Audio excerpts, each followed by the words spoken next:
Welcome to my channel, The Proper Guidance. Here we are today to discuss another pattern type problem, that is upward increment pattern. And the pattern is given here, and this is to be displayed in the output section. This looks like inverted pyramid pattern, and there is another feature, that is upward increment pattern. If you see here, you can see here is an upward increment in nature and downward decrement is there. Vice versa, you can tell is whatever. Now see how to write down the program here. Just few lines. After that, I will explain it properly. Now program number 20, we have to write down for this particular pattern. Here is the code snippet. Rows equals to 5.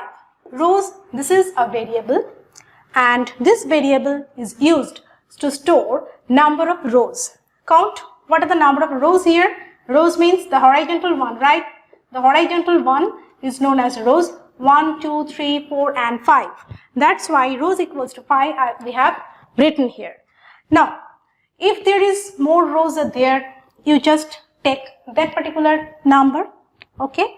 And one more thing is that this is a static number here because the output section, the which pattern we have to display is already given. If the pattern is not given and you have to take some user input, then you can easily do it, take it as user input with int input method, and after that you will go for this particular section. This is your home task. Now see, rows equals to 5. Then we use a for loop for I in range this thing. And see here, I is used to set the number of rows. Okay, we will do two things, two for loops are there. One for rows element, for rows to set up the rows, and the other variable, that is j, this is used for setting the values in particular column. Rows and columns, just like a matrices, and we have to take these two variables, one for rows and the other for column.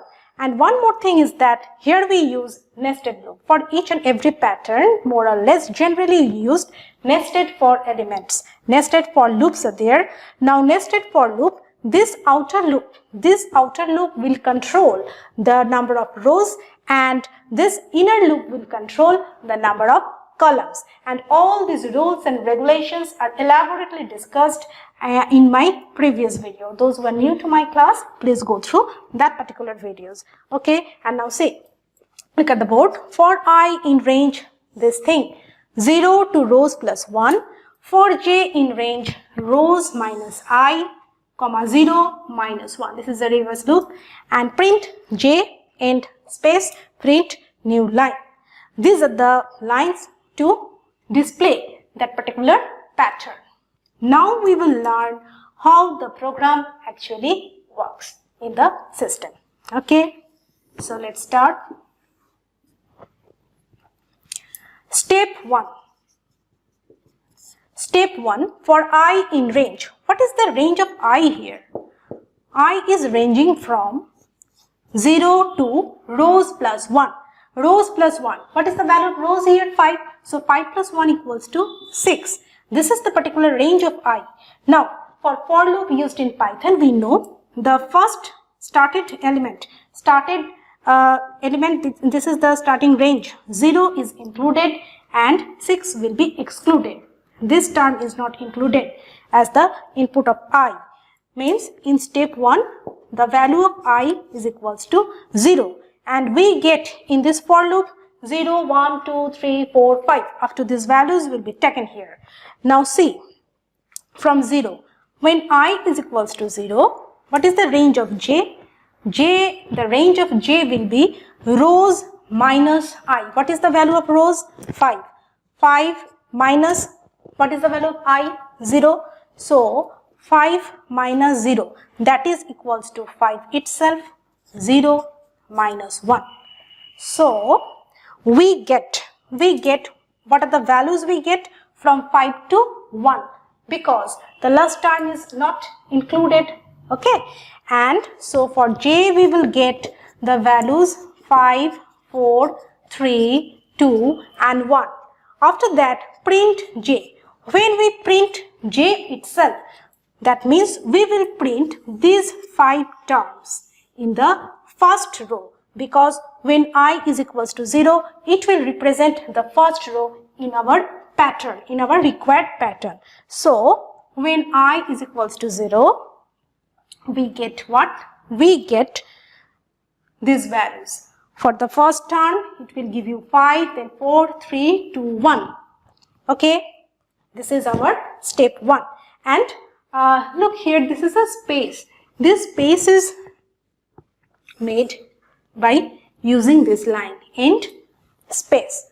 We give a space because without spaces it will look clumsy.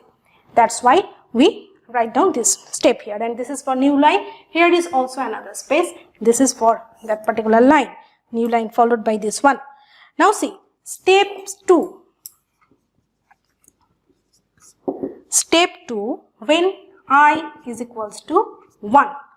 When I is equals to 1, what will be the value here? When I is equals to 1, the value will be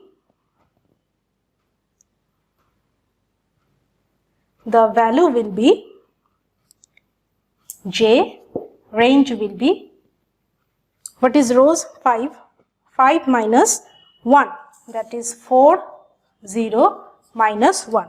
J will print the following, 4, 3, 2 up to 1.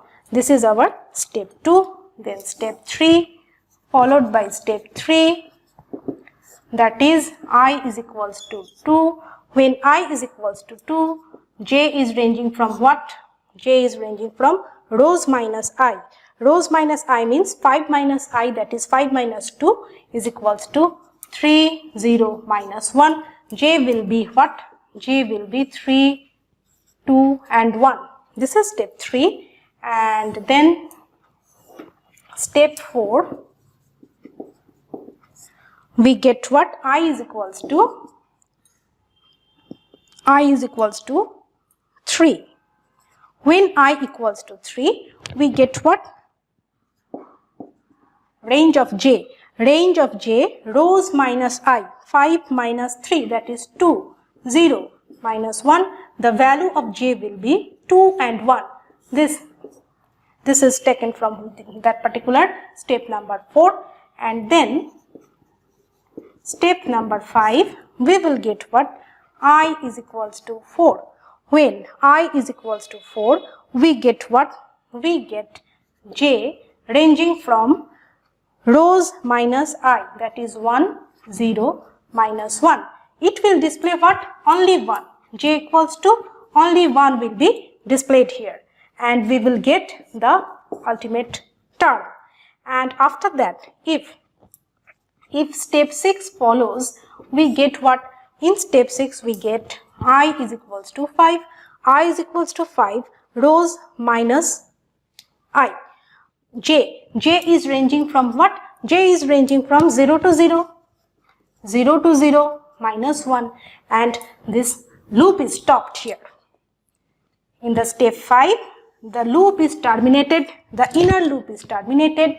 That's why whether maybe the value is increased in the outer loop, this does not work, because we are printing what? We are printing that particular j value, that is the values in the range that is controlled in this particular for loop.